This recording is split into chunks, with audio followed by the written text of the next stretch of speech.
Assalamualaikum warahmatullahi wabarakatuh. Salam sejahtera buat kita semua. Saya Sultoni Nurhamzah SPD, CGP Angkatan 7, kelas 273, SD Negeri Grogol 2, Kecamatan Diwe, Kabupaten Jombang.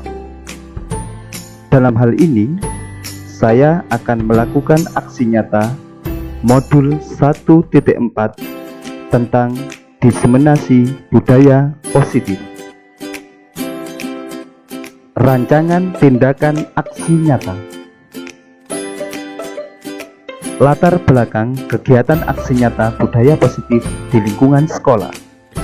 Ki Hajar Dewantoro menjelaskan bahwa tujuan pendidikan adalah menuntun segala kekuatan kodrat yang ada pada anak agar mereka dapat mencapai keselamatan dan kebahagiaan yang setinggi-tingginya, baik sebagai manusia maupun sebagai anggota masyarakat.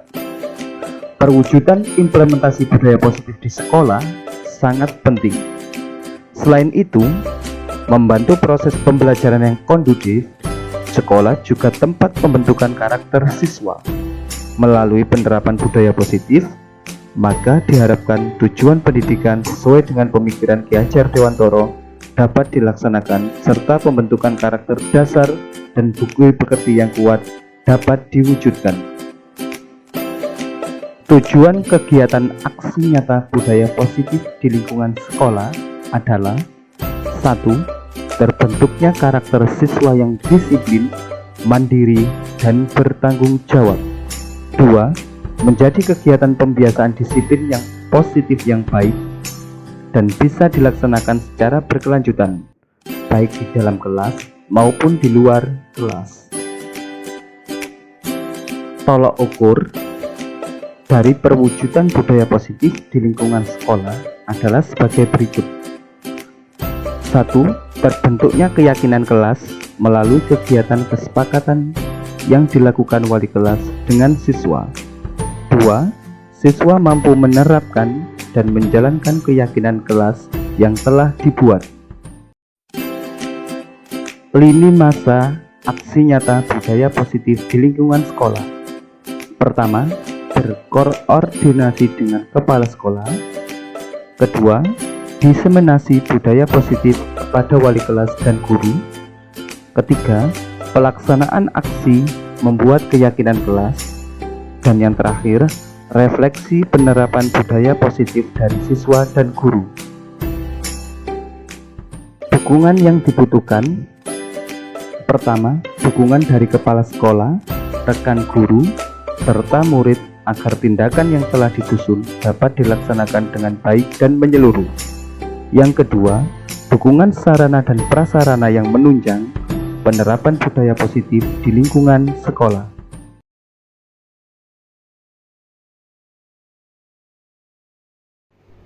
Bismillahirrahmanirrahim. Assalamualaikum warahmatullahi wabarakatuh.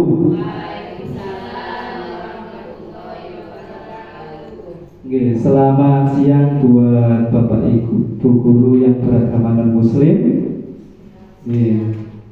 Yang terhormat Bapak Kepala SDN Grogol 2, Bapak Budi Slamet SPD SD, serta Bapak Ibu guru yang saya banggakan. Alhamdulillahirrabbilalamin. Wassalatu wassalamu ala asrofil anbiya'i wal mursalin Sayyidina wa maulana Muhammadin ajlihi amma ba'du. Pertama-tama marilah kita panjatkan puji syukur kehadirat Allah Subhanahu wa ta'ala, yang mana pada siang hari ini kita semuanya masih diberi kesehatan yang luar biasa untuk bertemu dan berkumpul kembali di agenda aksi nyata modul 1.4 diseminasi dalam keadaan yang sangat berbahagia. Kedua kalinya salawat dan salam tetap tercurah limpahkan kepada junjungan Nabi Agung Muhammad Sallallahu Alaihi Wasallam yang telah membawa kita semuanya, terutama umat muslim, dari zaman jahiliyah menuju zaman terang benderang, yakni Hadinul Islam. Ketiga kalinya saya mengucapkan terima kasih banyak atas kehadiran dan partisipasi Bapak Ibu semuanya. Mudah-mudahan kegiatan hari ini bisa berjalan lancar, mendapatkan ilmu yang bermanfaat dan barokah, serta nanti bisa diibaskan ke anak didik kita untuk menjadi anak didik yang soleh dan solihat serta berprestasi. Allahumma amin. Baik Bapak Ibu, saya bacakan susunan acaranya. Yang pertama pembukaan yang sudah saya bacakan, yang kedua sambutan oleh Bapak Kepala SDN Grogol 2, yang ketiga nanti dilanjutkan dengan seminar atau diseminasi modul 1.4 tentang budaya positif, yang ketiga penutup dan diakhiri dengan doa. Sebelum sambutan dimulai, marilah kita membaca Al-Fatihah. Mudah-mudahan hari ini lancar sampai akhir. Al-Fatihah. Bismillahirrahmanirrahim. Selesai menginjak acara yang kedua, yaitu sambutan. Sambutan akan disampaikan oleh Bapak Budi Sahabat SPDSD. Pada beliau waktu dan tempat disilakan.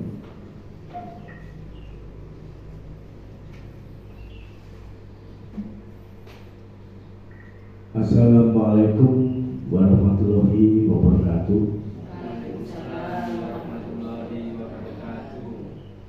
Salam damai dan sejahtera kiranya ada pada kita sekalian, dan juga tak lupa saya sampaikan salam nasional kita. Selamat siang. Selamat siang. Pada hari ini Bapak dan Ibu, hari Rabu tanggal 1 Februari tahun 2023, kita berkumpul di tempat ini seperti yang sudah disampaikan oleh teman kita tadi sebagai guru penggerak. Momen pada saat ini merupakan salah satu syarat yang harus dilalui prosesnya oleh seorang guru penggerak. Saya secara pribadi bersyukur. Mengapa? Karena ada salah seorang guru di sekolah ini ikut dan dipersiapkan sebagai seorang guru penggerak. Dan saya yakin bahwa ini dapat kita jadikan suatu semangat yang harus dimiliki oleh Bapak dan Ibu sekalian yang belum menjadi guru penggerak. Itu harapan saya. Bagaimana proses menjadi guru penggerak, nanti Bapak dan Ibu bisa tanya secara langsung pada Pak Tony. Dan saya selaku kepala sekolah mengharap bahwa dengan adanya guru penggerak, apa yang menjadi visi dan misi andalan di SDN Grogol 2 ini dapat terlaksana dan tujuannya dapat tercapai secara maksimal. Adapun visi dan misi andalan SDN Grogol 2 adalah menjadikan sekolah, menjadikan SDN Grogol 2 sebagai lembaga tempat berkembangnya bahasa dan budaya lokal. Kita ingin sekolah ini sebagai pusat pengembangan bahasa, baik itu bahasa Inggris maupun bahasa Jawa. Pada saat ini hanya ada salah satu yang sudah mulai berjalan, yaitu bahasa Jawa pada hari Kamis. Bukan hanya berbahasa saja, tetapi juga pengembangan karakter Jawa secara utuh, dan terbukti dengan adanya pelaksanaan penggunaan pakaian adat.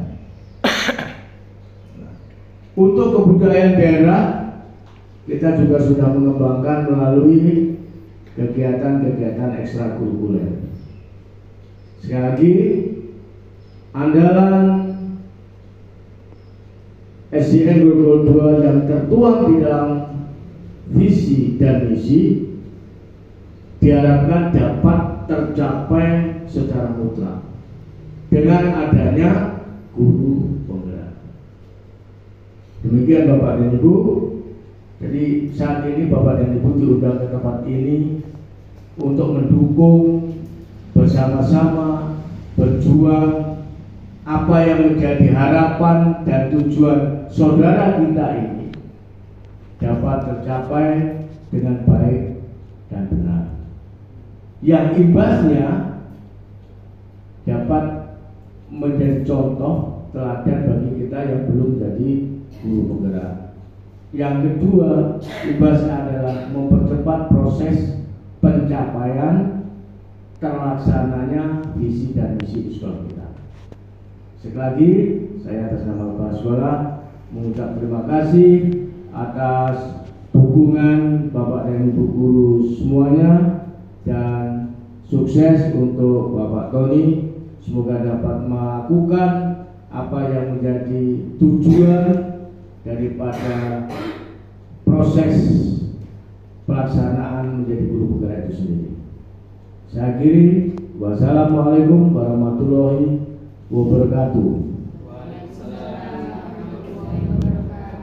Tuhan memberkati kita sekalian.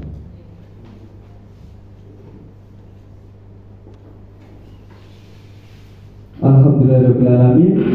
Tadi sudah disampaikan sambutan oleh Bapak Budi Slamet SPDSD selaku Kepala SDN Grogol 2. Insya Allah apa yang diharapkan oleh Bapak Kepala Sekolah nanti kita secara bersama-sama saling bahu membahu menciptakan suatu kondisi yang benar-benar berpihak pada anak dan demi suksesnya SDN Grogol 2 ke depannya. Allahumma amin. Baik, selanjutnya yaitu acara webinar atau diseminasi tentang budaya positif, yang mana acara ini akan saya pimpin secara langsung, dan Bapak Ibu guru dimohon mempersiapkan alat tulis menulisnya. Oke. Terima kasih.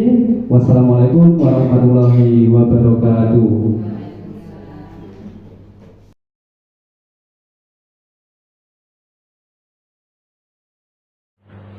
Baik Bapak Ibu guru ya, masih semangat semuanya? Nah, luar biasa. Kalau masih semangat, saya pengen tahu semangatnya ya.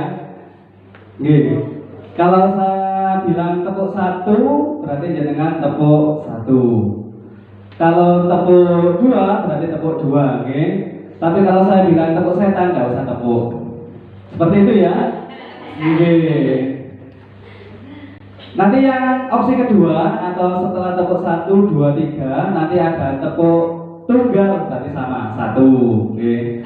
Ganda 2. Kalau tepuk setan berarti nggak usah tepuk. Baik Bapak Ibu ya, untuk menguji konsentrasi semuanya. Oke, bismillahirrahmanirrahim. Assalamualaikum warahmatullahi wabarakatuh. Oke, semua tangan di atas meja. 3, 2, 1, tepuk ganda. Iya, luar biasa. Konsentrasinya keren ya. Tepuk 2. Tepuk setan. Oke. Tepuk tunggal. Oke, luar biasa. Tepuk tangan bagi kita semuanya. Oke. Yang selanjutnya ini juga masih tepuk, Bu. Cuma saya menggunakan warna. Oke. Kalau merah itu berarti tepuknya 1. Ini agak sulit, tapi insya Allah dengan ketika konsentrasi pasti bisa. Kalau kuning 2, hijau 3, kalau biru tidak usah tepuk. Saya ulangi lagi, merah 1, kuning 2, hijau 3, biru tidak usah tepuk. Baik, bisa dimulai? Iya. Bismillahirrahmanirrahim. Oke, tepuk biru. Wah, keren ya. Ada yang takut disembunyikan anaknya. Tepuk kuning. Tepuk hijau. Ada yang 1 tadi. Oke, tidak apa-apa ya. Oke, sekali lagi. Tepuk kuning. Iya, ada yang ragu-ragu. Tepung hijau. Biru. Iya. Oke, tepuk tangan buat Bapak Ibu guru semuanya. Luar biasa.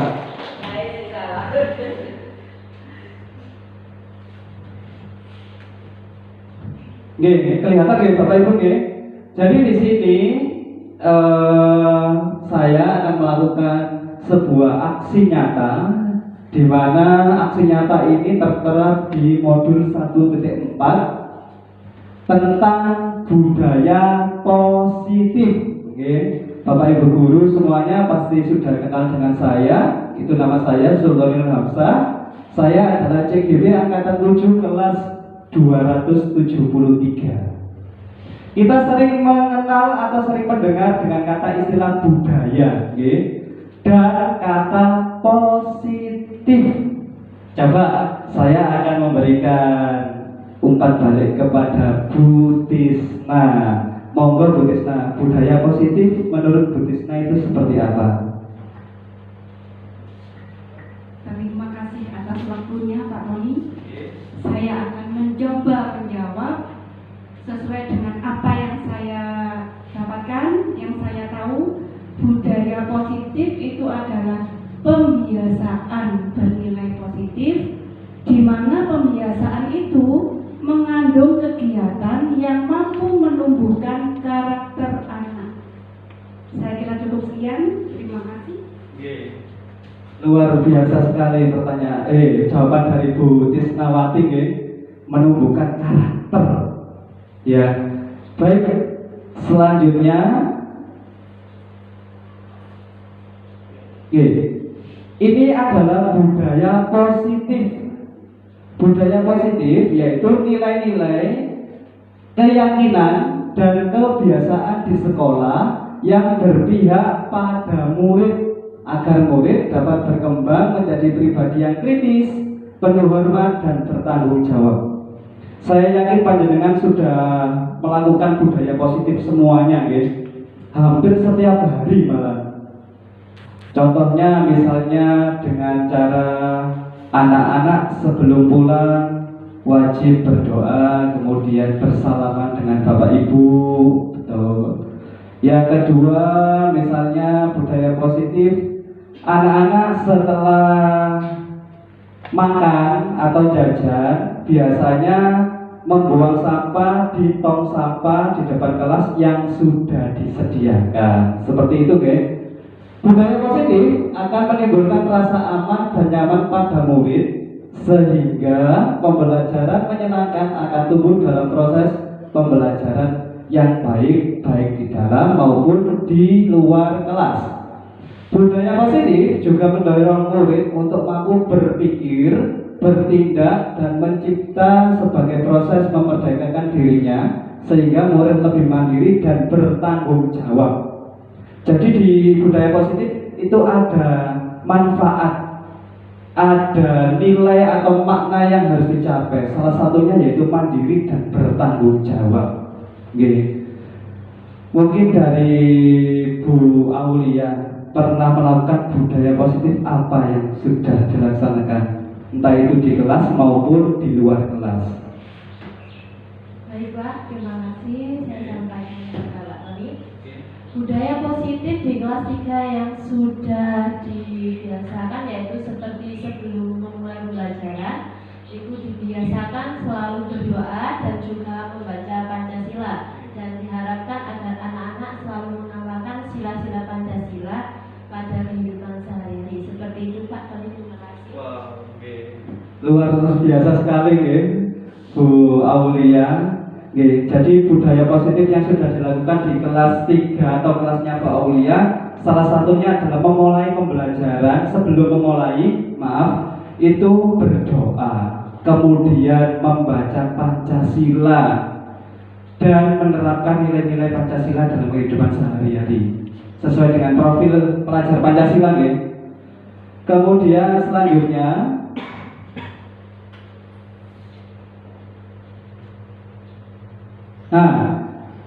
panjenengan pernah melihat situasi seperti ini, Bu? Di televisi mungkin atau di internet? Pasti pernah, Mengapa bisa demikian? Nah, diambil topik supporter bola negara Jepang selalu ambil sampah di stadion. Karena kemarin habis Piala Dunia Qatar kurang lebih waktunya 1 bulan penuh, ternyata timnas Jepang ketika main selesai itu supporternya tidak langsung pulang, Bu.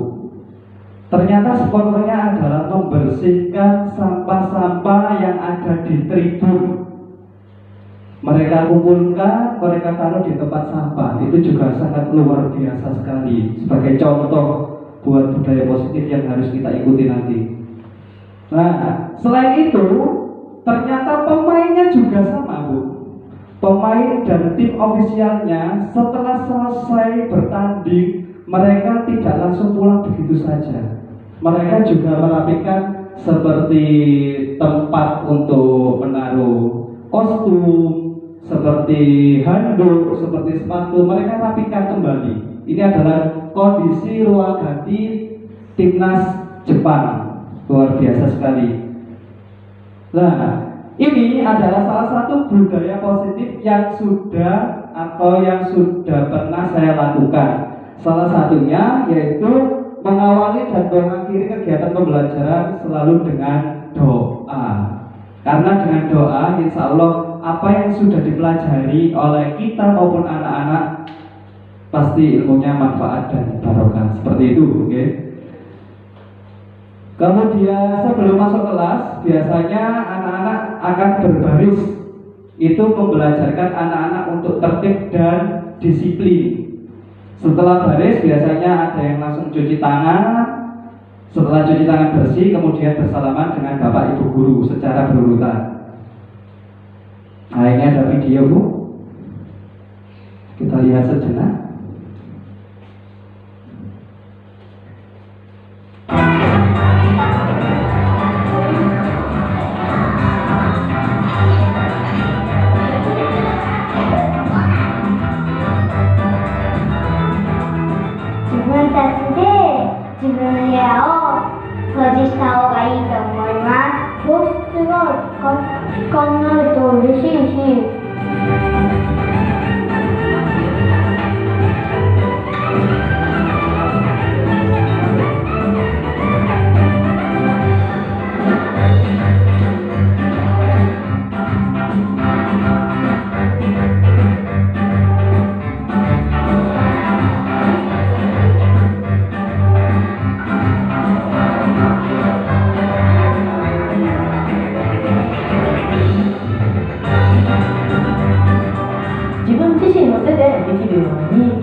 Baik, panjenengan bisa melihat kira-kira tadi itu di negara mana, Bu?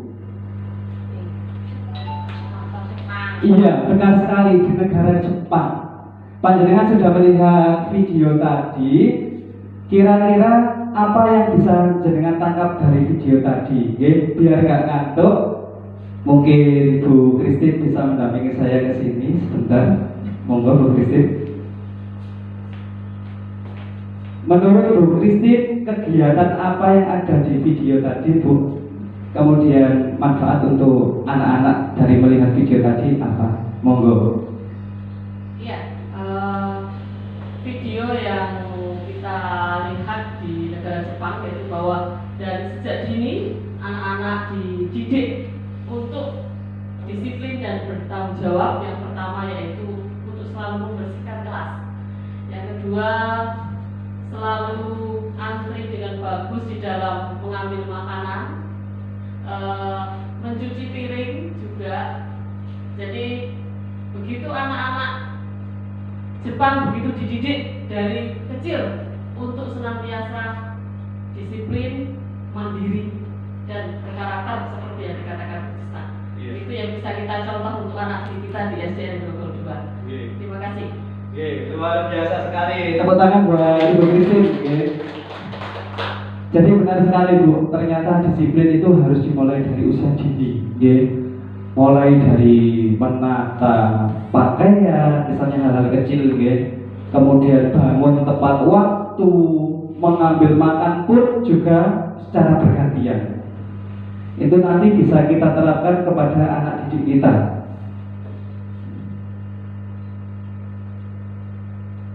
Ini ada video lagi, Timnas Jepang baru saja tersingkir dari Piala Dunia Qatar 2022 di babak 16 besar usai takluk melalui drama adu penalti dari Kroasia. Sekalipun timnya kalah, para supporter Jepang tetap melakukan aksi yang terpuji, yakni membersihkan stadion usai laga.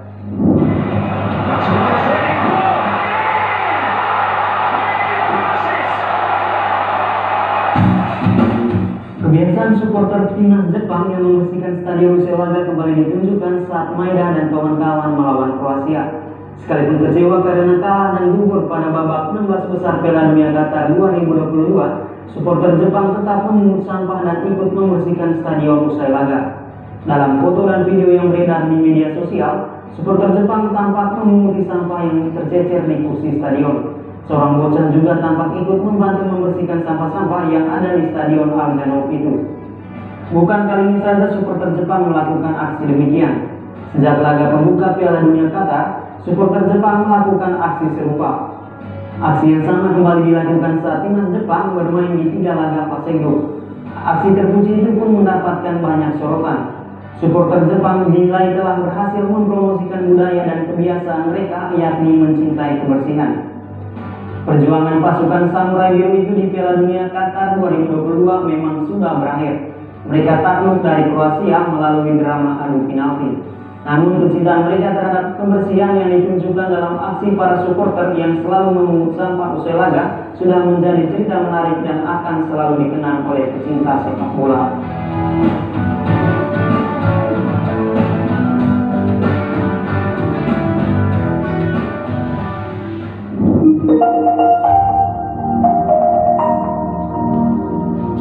Baik, itu tadi gambaran seperti di awal tadi. Ternyata supporternya juga sangat luar biasa sekali. Mereka selalu mengambil sampah-sampah setelah selesai pertandingan. Baik, Ibu-ibu, mari kita pikirkan. Ada sebuah pertanyaan dengan opsi jawaban setuju atau tidak setuju. Hukuman dapat mendisiplinkan anak. Monggo, sinten barangkali. Oh iya, Bu Iin, luar biasa sekali. Monggo, Bu Iin. Terima kasih atas waktu yang diberikan. Apakah hukuman dapat mendisiplinkan anak? Saya tidak setuju kalau di sini hukuman dapat mendisiplinkan anak. Seperti halnya yang dipaparkan oleh Pak Tony tadi, budaya positif. Nah, budaya positif bisa kita terapkan. Dengan adanya budaya positif, secara tidak langsung kita akan menciptakan suasana atau keadaan yang mereka tidak perlu melanggar peraturan-peraturan yang sudah kita buat. Dengan adanya budaya positif berarti mereka sudah terbiasa mentaati peraturan-peraturan yang ada. Mungkin seperti itu, Pak. Sekarang juga sudah ada yang namanya diharuskan ya sekolah ramah anak. Artinya tidak ada hukuman yang berupa fisik. Mungkin hanya bisa kita buat kesepakatan kelas atau apa seperti itu. Terima kasih. Baik, luar biasa sekali jawaban dari Bu Iin. Ternyata hukuman dapat mendisiplinkan anak itu kurang setuju karena tidak semua hukuman itu dapat menstabilkan atau membuat anak menjadi lebih baik. Sekarang yang pertanyaan kedua, oke. Pemberian hukuman dengan hal positif seperti membaca atau membersihkan halaman sekolah dapat meningkatkan disiplin anak. Oke. Mungkin dari Ibu ada yang siap untuk menjawab? Oke, luar biasa. Bu Eni sudah mengangkat tangan dari tadi ya.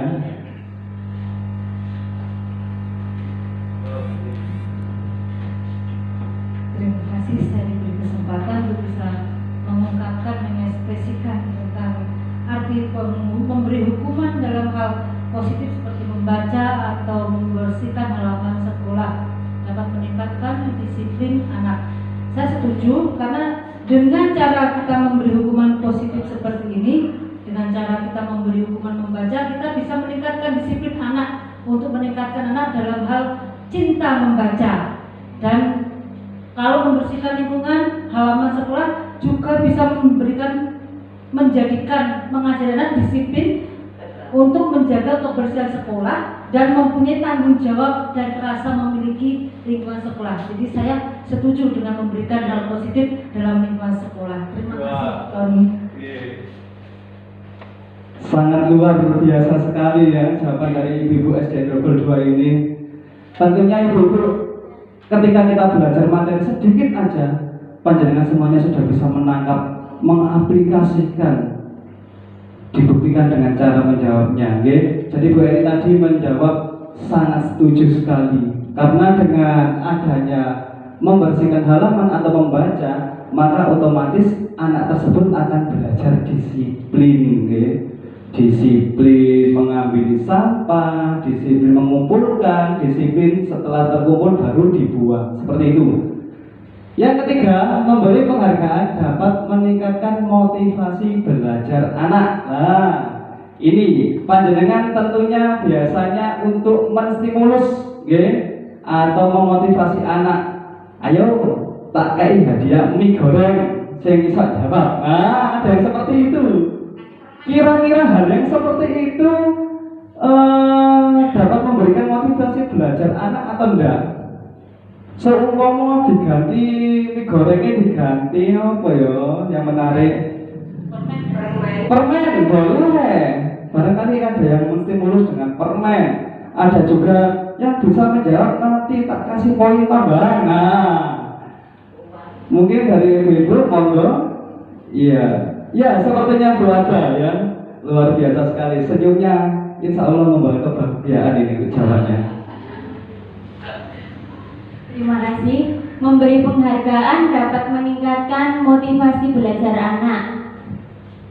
Saya setuju sekali jikalau memberi penghargaan dapat meningkatkan motivasi belajar anak, karena dengan penghargaan tersebut atau reward ya, itu biasanya minat belajar lebih tinggi daripada tidak diberi penghargaan. Contohnya, saya menerapkan di pelajaran dinia menghafal kosakata tentang anggota tubuh dari bahasa Indonesia menjadi bahasa Arab. Itu kalau dikasih permen anak-anaknya, luar biasa hafalannya. Yang asalnya mungkin satu pertemuan hanya dapat satu baris, jikalau dikasih penghargaan atau reward bisa menjadi 2-3 baris. Mungkin hanya itu yang dapat saya sampaikan. Iya. Jawaban yang sangat keren dari Bu Nurlaini Saada. Ternyata reward atau penghargaan itu adalah salah satu bentuk motivasi atau pancingan biar anak-anak lebih termotivasi lagi. Ingat panjenengan ketika memberikan penghargaan itu tidak harus berupa barang, tidak harus berupa uang, tapi bisa bentuk pujian, bisa bentuk tambahan poin dinilai. Tujuannya apa? Agar anak lebih semangat lagi dalam belajarnya. Nah, ini adalah runtutan menuju budaya positif. Yang pertama ada kebutuhan dasar manusia, teori motivasi, hukuman dan penghargaan serta restitusi. 5 posisi kontrol, keyakinan kelas, disiplin positif dan budaya positif. Muaranya nanti di situ. Kebutuhan dasar manusia itu ada 4. Yang pertama bertahan hidup. Nggih, tentu kita bekerja, kita belajar mencerdaskan anak. Salah satunya adalah di poin bertahan hidup pasti. Nggih. Kalau nggak bekerja otomatis nggak ada yang bisa dikonsumsi nanti. Kemudian 2, dihargai dan kasih sayang. Setiap insan baik anak-anak, remaja, orang dewasa pasti membutuhkan yang namanya penghargaan atau reward. Jadi misalnya ketika kita sudah bekerja dengan sangat luar biasa, pasti ada penghargaannya ya. Entah itu berupa uang, entah itu berupa makanan, entah itu berupa sapaan atau pujian yang luar biasa. Kemudian rasa senang. Ini setiap manusia pasti membutuhkan yang namanya istilah rasa senang. Rasa senang itu tidak harus diperoleh dari orang lain, tapi rasa senang bisa kita ciptakan sendiri. Seperti hari ini, nggih. Kalau kita nggak senang, mungkin kita nggak ada berada di sini, nggih. Karena kita senang, ya, akhirnya kita berada di sini. Saya yakin senyumnya ikhlas. Wow, luar biasa. Yang ketiga terakhir, ya, luar biasa, keren loh. Yang terakhir yaitu bebas. Nggih.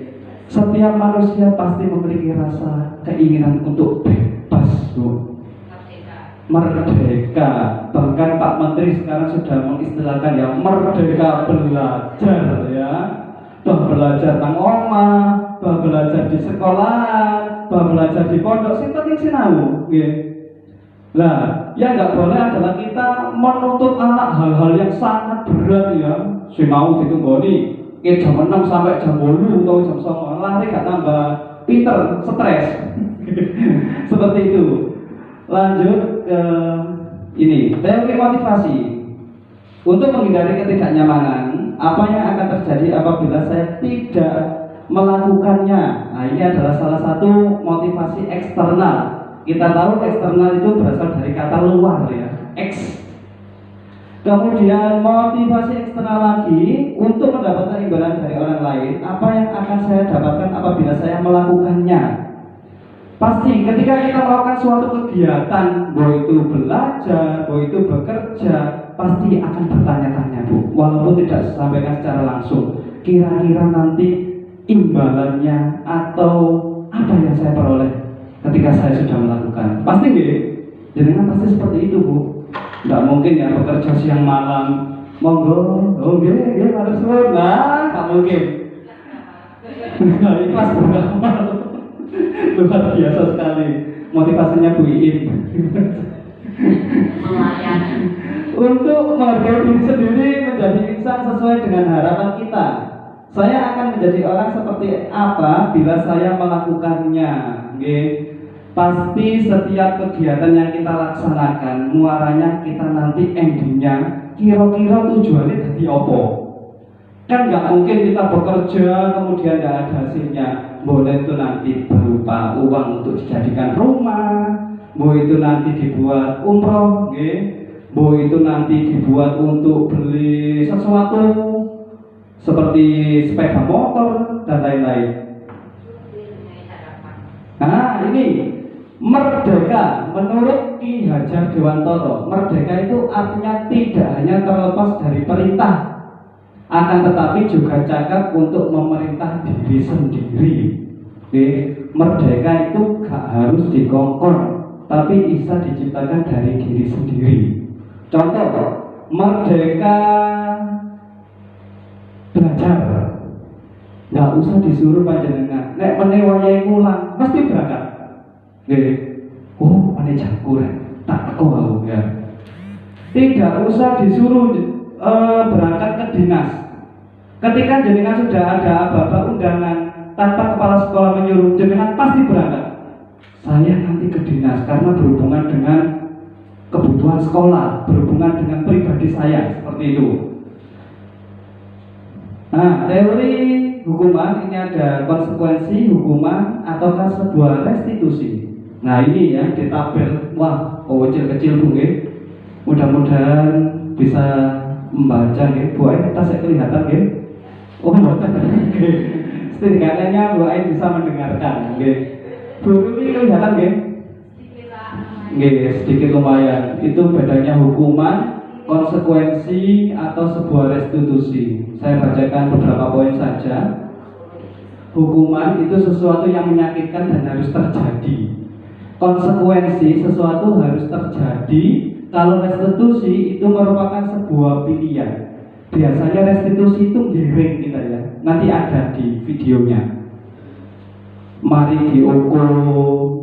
Arek itu kadang-kadang dengan hukuman tidak semuanya bisa menerima, Bu. Ada efek jerah sesaat mungkin, tapi juga ada yang dihukum malah nggak menjadi baik. Setelah dihukum malah nggak masuk sekolah, bisa saja.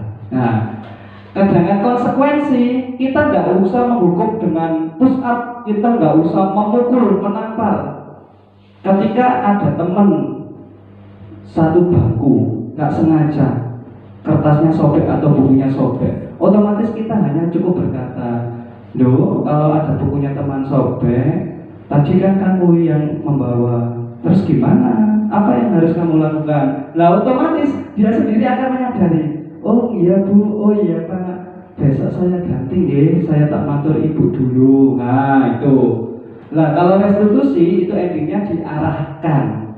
Karena ketika anak itu melakukan sebuah kesalahan, kan nggak semuanya anak bisa menerima, nggak semuanya mengerti. Itu kita juga harus menyarankan atau menyuruh, mendampingi. Ini restitusi adalah proses pencarian kondisi bagi murid untuk memperbaiki kesalahan mereka sehingga mereka bisa kembali pada kelompok mereka dengan karakter yang lebih kuat. Nah ini ada sebuah pertanyaan, ibu-ibu.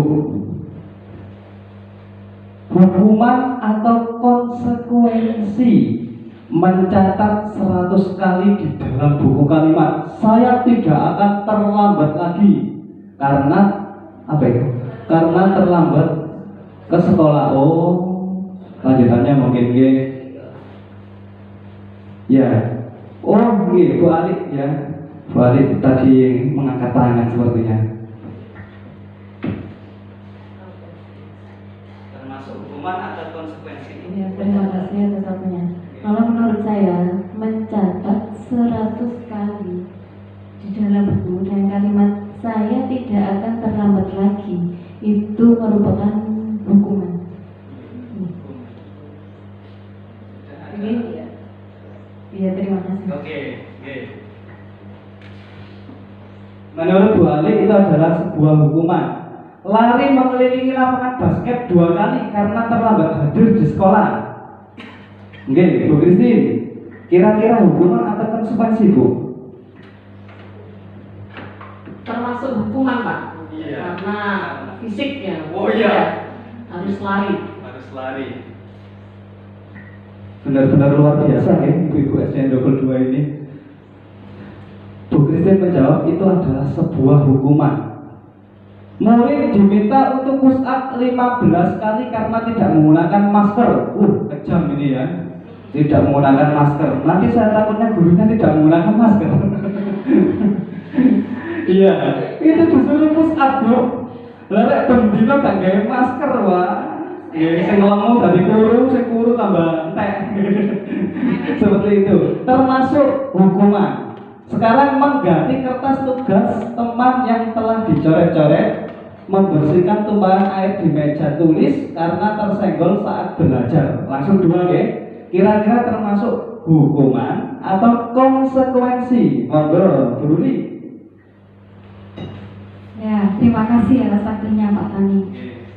Menggantikan kertas tugas teman yang telah dicoret-coret ini konsekuensi kalau menurut saya. Kemudian membersihkan tumpahan air di meja tulis karena tersenggol pada saat belajar ini juga konsekuensi. Demikian Pak Tani. Luar biasa sekali. Baik, menurut Bu Ruli tadi menggantikan kertas tugas teman yang telah dicoret-coret konsekuensi. walaupun itu sengaja maupun nggak sengaja ya otomatis ganti. Kemudian membersihkan tumpahan air di meja tulis karena tersenggol saat belajar. Ini kan ada yang sengaja ataupun tidak sengaja. Tetap namanya ketika kita menumpahkan konsekuensinya ya membersihkan. Seperti itu. Ada dua lagi. Murid disuruh untuk mengenakan sepatu harian di sekolah karena tidak mengenakan sepatu hitam. Sepatu harian seharian. Oh, tidak. Disuruh untuk sepatu seharian. Kok nggak sepatu? Dia gara-gara nggak sepatu ireng. Seperti itu kalau saya tangkap. Kemudian lari mengelilingi lapangan basket. Tadi kalau menurut Bu Christine lari-lari fisik itu, fisik. Oke, doain murid disuruh mengenakan sepatu termasuk konsekuensi nopo hukuman Bu kira-kira.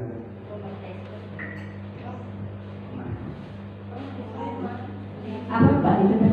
Oh, itu murid disuruh memakai sepatu seharian sekolah karena tidak mengenakan sepatu hitam. Karena tidak mengenakan atau menggunakan sepatu hitam. karena tidak menggunakan sepatu hitam. Itu kalau saya ya frekuensi saja, dibenarkan, diberi pengarahan. Kalau sekolah itu seharusnya memakai sepatu hitam, itu juga seragamnya sekolah. Kalau sepatu seharian itu untuk bepergian ataukah rekreasi itu nggak apa-apa. Kemudian yang lari mengelilingi lapangan. Yang lari mengelilingi lapangan itu mengelilingi lapangan basket yaitu termasuk hukuman. Ya, menurut saya. Ya, terima kasih. Terima kasih dari Bu Ayu, ada konsekuensi dan ada hukuman. Saya lanjut lagi. Bagaimana sikap kontrol kita? Ini adalah foto saya bersama anak-anak. Karena tadi sudah disampaikan sama Pak Budi, salah satu budaya yang sudah kita terapkan adalah budaya mengenakan pakaian adat. Nah, setiap hari Kamis dan berbahasa menggunakan bahasa Jawa. Itu sudah luar biasa sekali, Bu. Artinya apa? Kita melestarikan budaya. Nah, ini sikap kontrol guru. Saya baca poinnya saja. Penghukum, pembuat rasa bersalah sebagai teman, pemantau, dan sebagai manajer. Ini ada video, sebelum video saya putar, monggo silakan diminum, silakan dimakan dulu apa yang sudah ada di meja panjenengan, biar tidak tegang.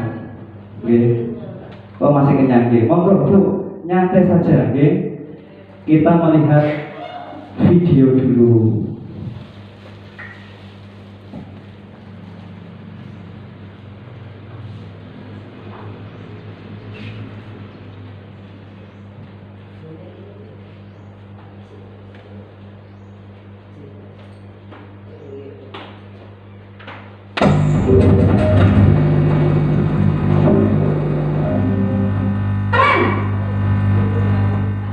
Sini kamu.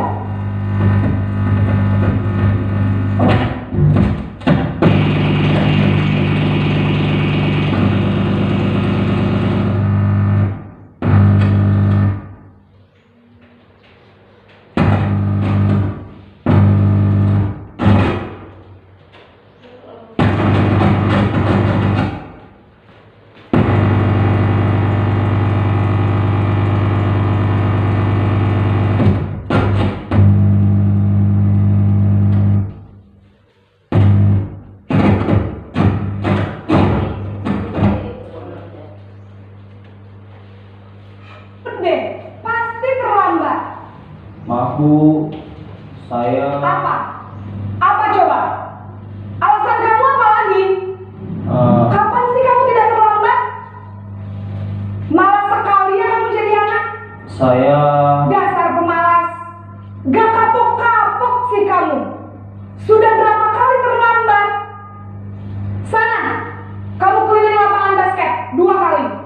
Kenapa saya harus ke lapangan basket, Bu? Kenapa? Kamu melawan ibu?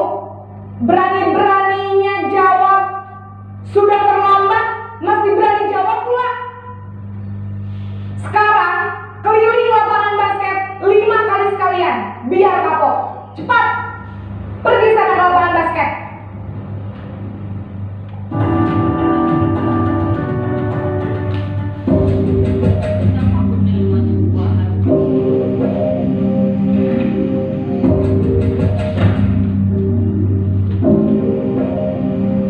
Naren!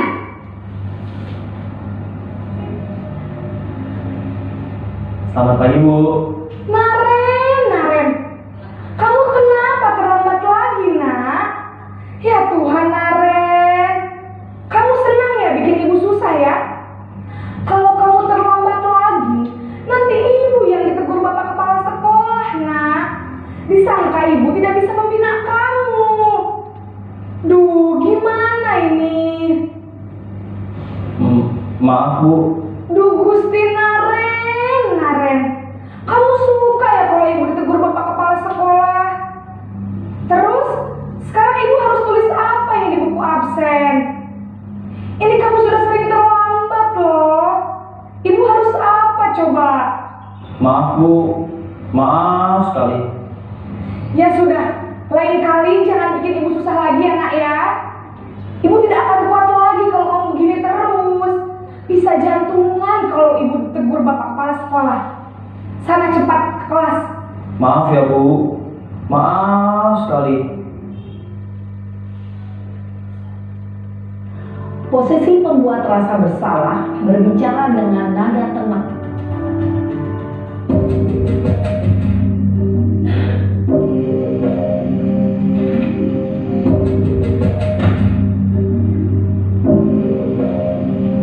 Naren!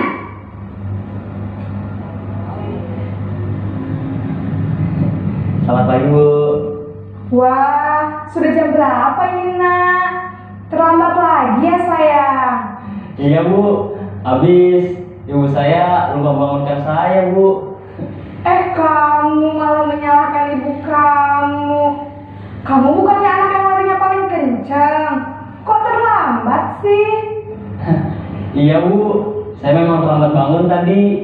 Jadi, biarpun saya lari kencang, tetap gak kekejar, Bu. Ya sudah sana. Nanti lain kali larinya lebih kencang lagi ya. Biar gak terlambat lagi. Bikin seneng ibu. Demi ibu. Bisa kan? Bisa lah, Bu. Ya sudah, sana masuk kelas. Ibu beresin urusan absen kamu. Kamu ini ada-ada saja.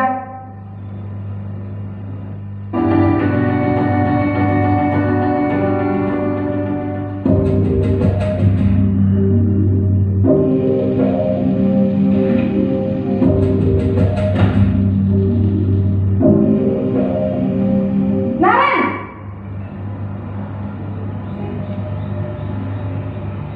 Selamat pagi, Bu. Naren, apa peraturan sekolah kita tentang jam berapa kita harus masuk sekolah, nak? Kita harus di sekolah jam 7, Bu. Iya betul, sekarang sudah jam 7.20. Naren sudah tahu konsekuensinya jika terlambat hadir. Paham, Bu. Saya harus tinggal kelas pas jam istirahat selama 20 menit. Iya benar, konsekuensinya demikian. Jadi nanti jam 9.30 pas istirahat, kamu harus tinggal di kelas, kerjakan tugas tambahan untuk ketertinggalan kamu, ya? Baik, Bu.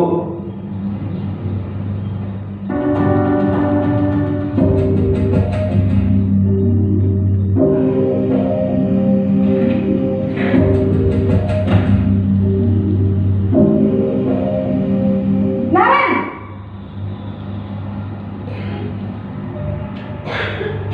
Selamat pagi, Bu. Selamat pagi, Naren. Maaf, Bu. Saya terlambat. Iya, sekolah masuknya jam 7, sekarang sudah jam 7.20. Jadi sekarang bagaimana nih, Naren? Maaf, Bu. Saya lupa setel alarm saya semalam. Baiklah, menurut kamu, keyakinan sekolah yang mana yang perlu kamu tingkatkan? Menghargai diri sendiri dan orang lain mungkin ya, Bu. Setuju. Jadi, apakah Naren meyakini prinsip saling menghormati tersebut? Iya Bu, saya meyakininya. Apakah Naren bersedia memperbaiki masalah keterlambatan ini? Bersedia Bu. Bagaimana kamu akan perbaiki masalah keterlambatan ini? Saya akan coba untuk tidak lupa menyetel alarm saya Bu. Baik, kalau Naren lupa menyetel alarm di rumah, ada orang yang kira-kira bisa bantu mengingatkan tidak? Ada Bu, kakak saya, Kak Emma. Ada lagi selain Kak Emma? Selain Kak Emma, ada ibu saya. Baik, jadi yang mengingatkan Naren adalah Kak Emma dan ibu kamu ya? Kira-kira akan mulai setel alarm kapan nih Naren? Setelah pulang sekolah, akan segera saya lakukan. Baik, jadi Naren akan setel alarm untuk bangun besok pagi dan akan diingatkan oleh kakak dan ibunda Naren ya. Ada lagi yang mungkin perlu dilakukan Naren agar tidak terlambat bangun lagi? Tidak ada Bu. Baik Naren, terima kasih untuk kerjasama kamu. Sekarang kamu perlu kembali ke kelas untuk belajar. Baik Bu, terima kasih.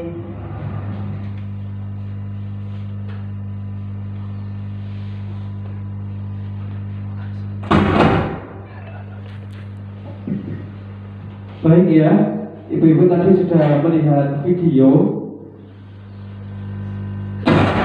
Ternyata untuk mendisiplinkan anak itu banyak tipenya Bu. Ada yang model posisi kontrol tadi penghukum, ada yang sebagai pemantau, manajer, pembuat merasa bersalah, posisi sebagai teman. Nah, setiap individu pasti punya inisiatif atau cocok yang mana ketika murid saya terlambat ataupun tidak mengerjakan tugas. Oke. Saya ingin jawaban beberapa teman ya. Kira-kira panjenengan ketika ada muridnya terlambat atau enggak mengerjakan tugas, sikap jenengan bagaimana? Langsung dibentuk atau mengajak santai aja?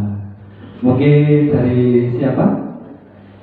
Ya, Bu Tisna ya, sepertinya sudah mau menyampaikan ini Bu Tisna. Bagaimana Bu Tisna untuk kelasnya Bu Tisna ketika ada yang terlambat atau tidak mengerjakan tugas Bu? Terima kasih Pak Tony.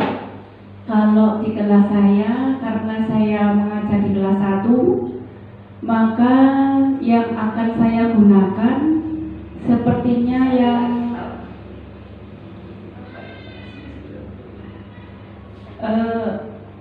yang saya gunakan adalah yang terakhir tadi.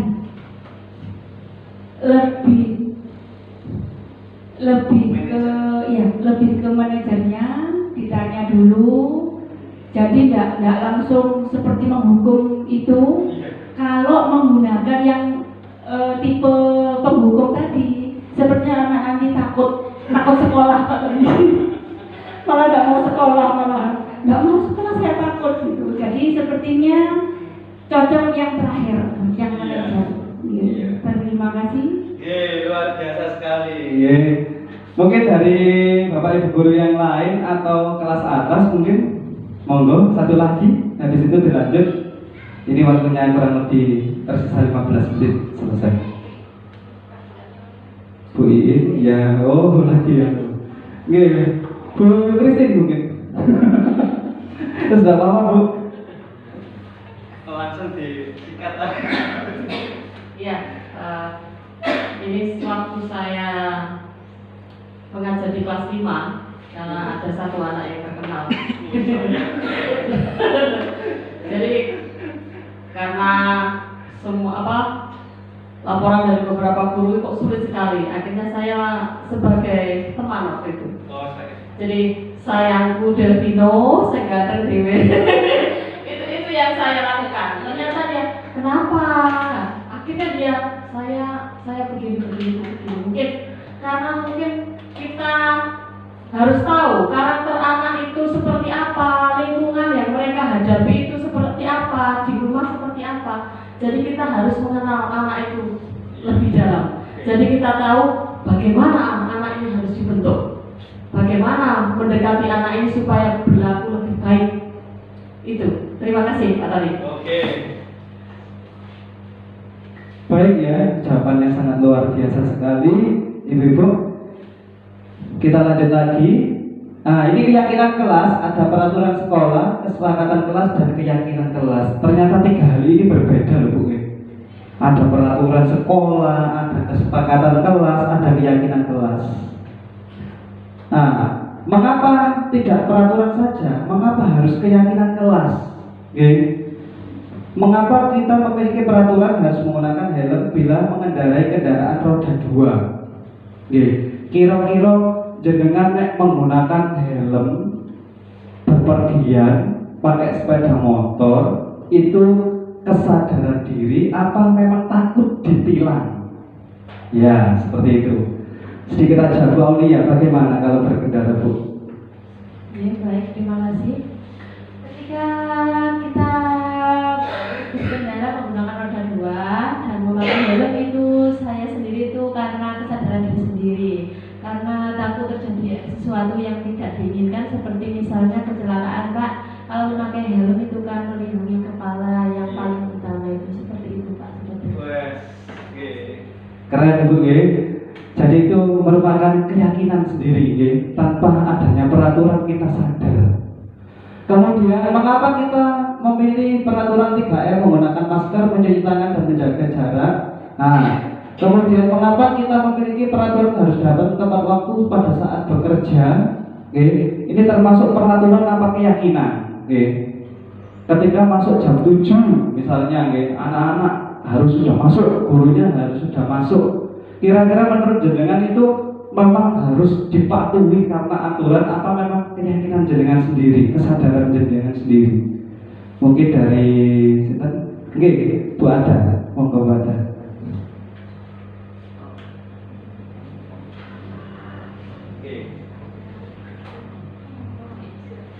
Kalau menurut saya, ini menurut saya Pak ya. Boleh. Ini adalah suatu peraturan yang harus kita lakukan karena bisa membuat diri kita aman, nyaman. Jadi dengan kita menggunakan masker, kita mempunyai peraturan seperti itu, jadi memproteksi diri kita sendiri. Jadi menurut saya itu sebuah peraturan yang harus kita lakukan untuk menjaga kemungkinan. Oh, luar biasa. Semakin sore jawabannya semakin luar biasa. Mungkin karena ikhlasnya tadi dulu yang saya suka itu. Nah, ini peraturan dengan keyakinan kelas ternyata itu berbeda Bu. Selalu kembalikan ke buku tempatnya, tanggung jawab kalau keyakinan. Dilarang mengganggu orang lain, keyakinannya menghormati orang lain. Hadir di sekolah 15 menit sebelum pembelajaran dimulai, menghormati orang lain, berkomitmen, dan lain-lain. Langsung, nah ini disiplin positif adalah salah satu cara untuk mendidik atau mengajak anak untuk mampu mengontrol diri, bagaimana menguasai diri untuk membangun motivasi intrinsik agar anak memiliki tindakan yang dikerjakan dan mengacu pada nilai-nilai yang sudah disepakati bersama. Terakhir Bu, karena ini mau habis, pasti kita di dalam kelas memiliki peraturan dan keyakinan Kira-kira dari peraturan dan keyakinan tadi, saya memilih keyakinan dulu. Keyakinan kelas apa yang bisa kita terapkan ke anak? Saya awali selalu aktif dalam pembelajaran. Gak usah ditulis di peraturan Bu, sekolah. Nek namanya pembelajaran aktif, wah, take and give-nya, ilmu yang diperoleh cepat, dan insya Allah anak-anak juga mudah memahaminya. Kira-kira keyakinan kelas apa lagi? Ayo, waktunya kurang 10 menit. Saya tadi sudah menstimulus satu, harus aktif dalam belajar.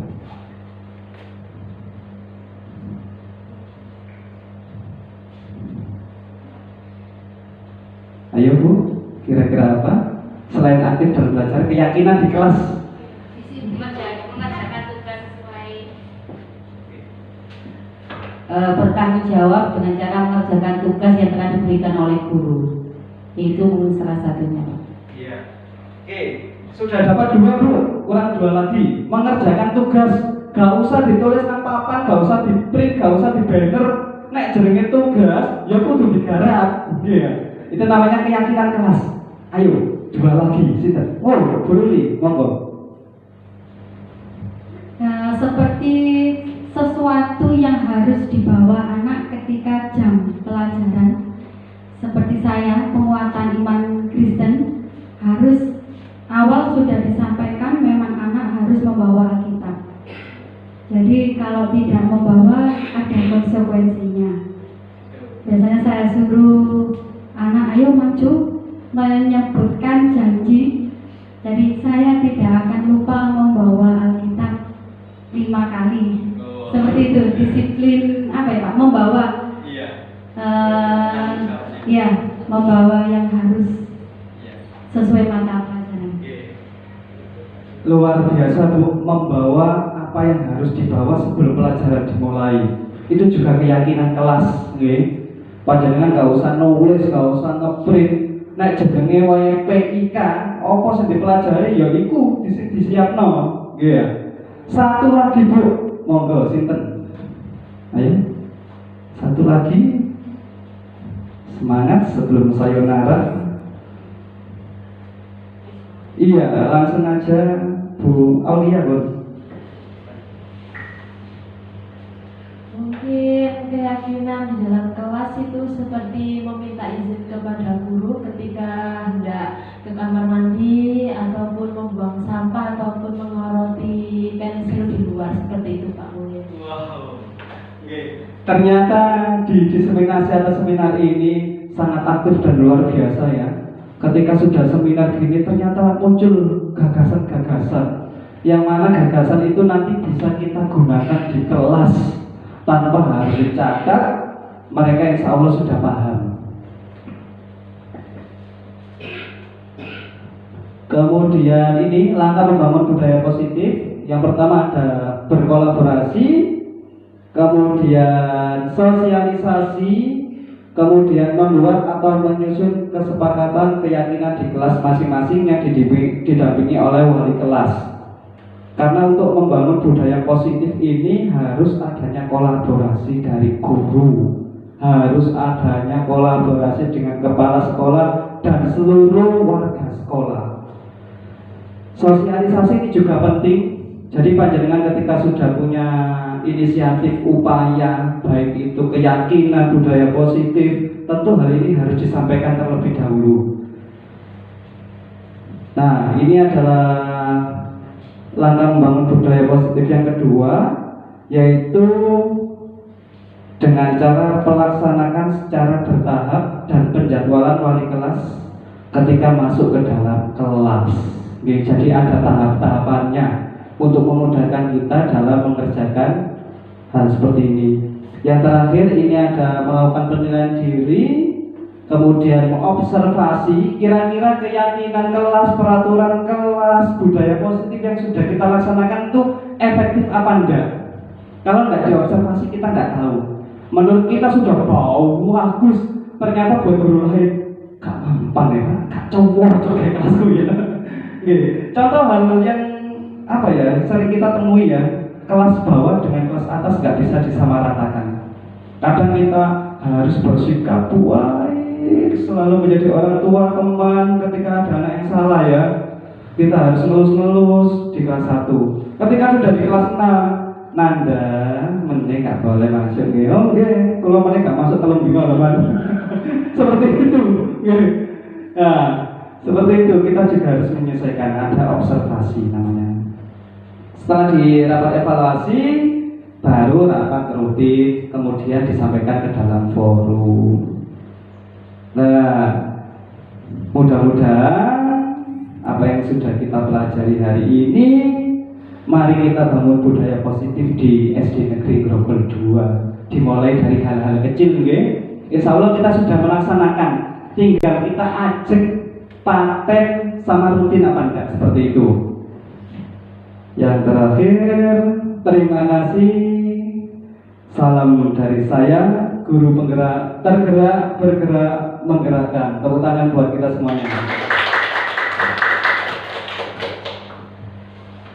Baik ibu-ibu, bapak ibu semuanya, kita sudah melaksanakan diseminasi untuk budaya positif. insya Allah apa yang sudah kita pelajari hari ini, apa yang kita rembukan, kita bahas hari ini, kelak menjadi amal yang terbaik untuk kita semuanya. Dan insya Allah ini nanti akan mengimbas pada hal-hal yang baik kepada anak didik kita, terutama di SD Negeri 22. Langsung saya tutup mau nggih. Kurang lebihnya mohon maaf. Membaca Al-Fatihah, yang non muslim berdoa menurut agama bacaan masing-masing. Berdoa dimulai.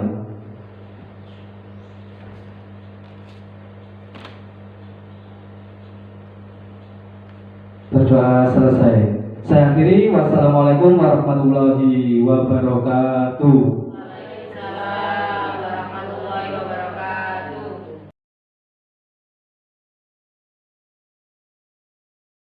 Bismillahirrahmanirrahim. Assalamualaikum warahmatullahi wabarakatuh. Waalaikumsalam warahmatullahi wabarakatuh. Selamat pagi semuanya anak-anak.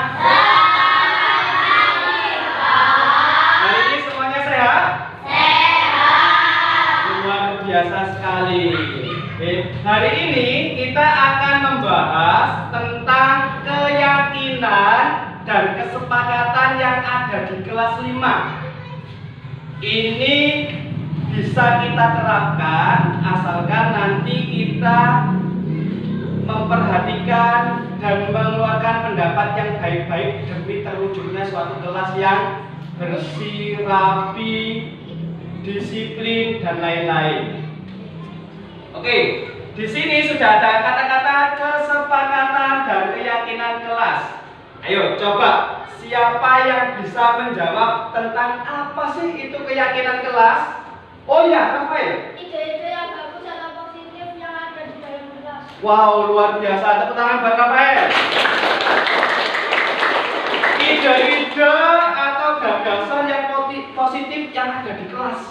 Ayo, siapa lagi? Oke, Moza. Musyawarah hal positif yang akan dilaksanakan secara bersama. Oke, musyawarah atau hal positif yang dilaksanakan secara bersama-sama oleh kelas 5. Tepuk tangan buat Moza. Oke, jadi saya jelaskan ya, kesepakatan kelas atau keyakinan kelas adalah suatu ide atau musyawarah yang dilakukan bersama-sama untuk menghasilkan hal-hal positif yang nantinya akan kita laksanakan di kelas secara bersama-sama dengan baik demi terciptanya kelas 5 yang luar biasa. Bisa dipahami anak-anak? Iya. Oke, selanjutnya, saya akan membagikan kertas post-it kepada sampean semuanya untuk menuliskan kira-kira keyakinan kelas yang bisa kamu tuangkan di dalam kertas post-it ini apa? Yang positif, yang baik, dan bisa dilaksanakan secara bersama-sama. Paham ya? Paham. Ya, silakan. Kemudian kelompok 2.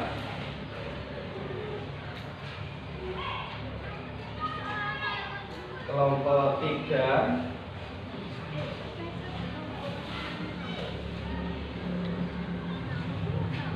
Ya. Kemudian ada kelompok 4. Sudah dapat kertas post-it semuanya ya? Oke, silakan menulis ide atau gagasan atau pendapat kamu di kertas ini. Kira-kira kesepakatan kelas yang kamu tulis yang baik untuk kelas 5 ini apa? Waktu menulis dimulai dari sekarang.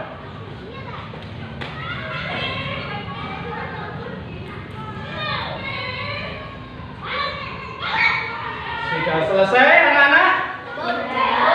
Oke, sudah. Kalau sudah, silakan ditempel di kertas plano atau kertas folio besar ini. Dimulai dari Delmino.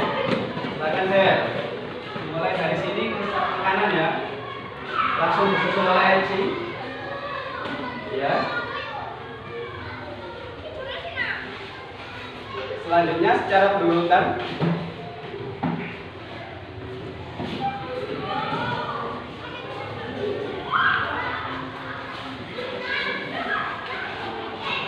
Adi. Selanjutnya Eva. Di bawahnya Delvino boleh. Oke. Lanjut. Selanjutnya. Ya, salah satu. Ambil dulu boleh.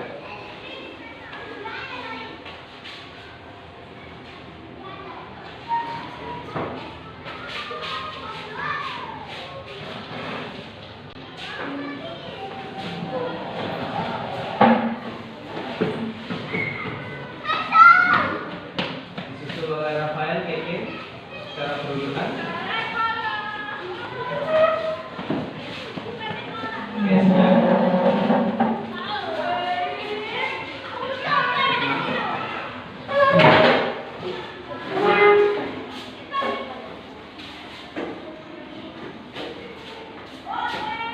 Tino, Eno, Fatis,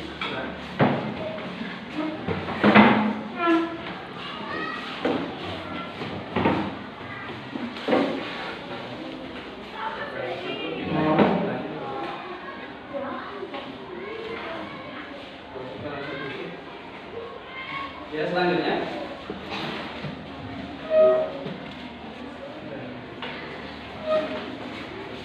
Ya, ayo. Langsung aja.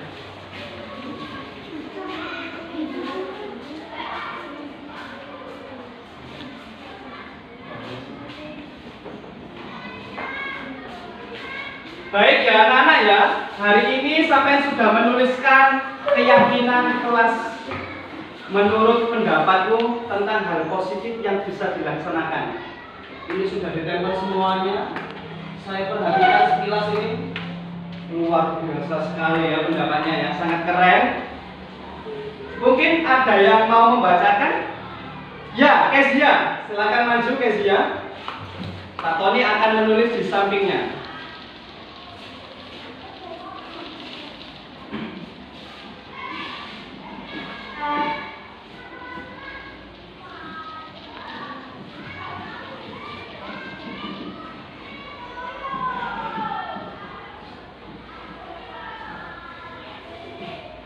Oke, nomor 1 Kezia. Apa Kezia? Oh, luar biasa. Selalu aktif dalam pembelajaran. 2.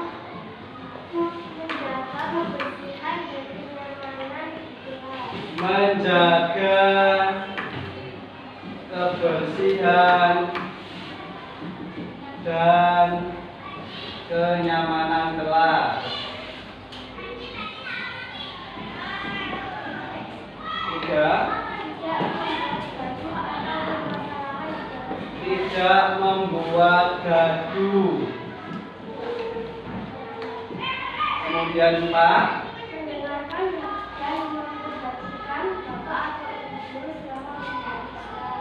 Mendengarkan penjelasan Bapak Ibu Guru. Kemudian melaksanakan piket kelas secara rutin. Kemudian 6. Menjaga dan merawat barang kelas.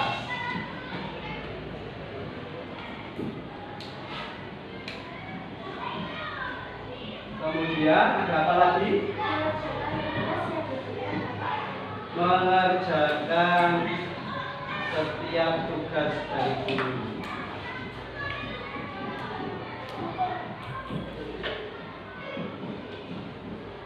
Oke, sudah Kezia? Oke, tepuk tangan buat Kezia. Ini adalah kesepakatan kelas 5 atau keyakinan yang ada di kelas 5. Saya bacakan ulang. Satu, selalu aktif dalam pembelajaran ya. Kita harus aktif dalam pembelajaran, baik itu matematika, PKN, agama dan lain-lain. Siap melaksanakan? Siap. Dua, menjaga kebersihan dan kenyamanan kelas. Ini juga harus dilaksanakan. Hal positif ini. Karena dengan adanya lingkungan yang bersih di kelas, maka otomatis belajar kita menjadi nyaman. Benar? Tiga, tidak membuat gaduh, artinya menjaga ketertiban yang ada di kelas. Kemudian melaksanakan piket kelas, ini kemarin sudah kita bentuk. Alhamdulillah setiap hari melaksanakan piket kelas. Oh, luar biasa.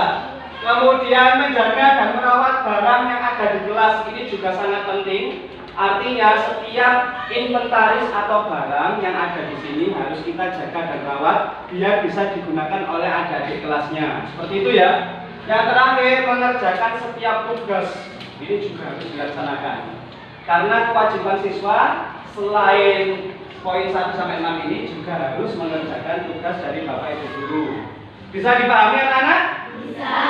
Nih, kalau bisa, ini nanti akan ditandatangani oleh semua siswa yang ada di sini dan juga saya sebagai wali kelas. Demikian penjelasan dari Pak Tony. Mungkin ada yang ditanyakan? Kalau tidak ada, saya akhiri. Wassalamualaikum warahmatullahi wabarakatuh. Waalaikumsalam warahmatullahi wabarakatuh. Iya. Kalau saya bilang semangat pagi luar biasa, gitu ya. Semangat pagi. Semangat pagi luar biasa. Tepuk tangan bagi kita semuanya. Selamat pagi, nama saya Eci. Saya siswa kelas 5 dari SDN 22. Saya hari ini telah melaksanakan kegiatan kelas secara bersama-sama. Alhamdulillah di kelas 5 telah dilaksanakan kegiatan kelas dan kesepakatan kelas.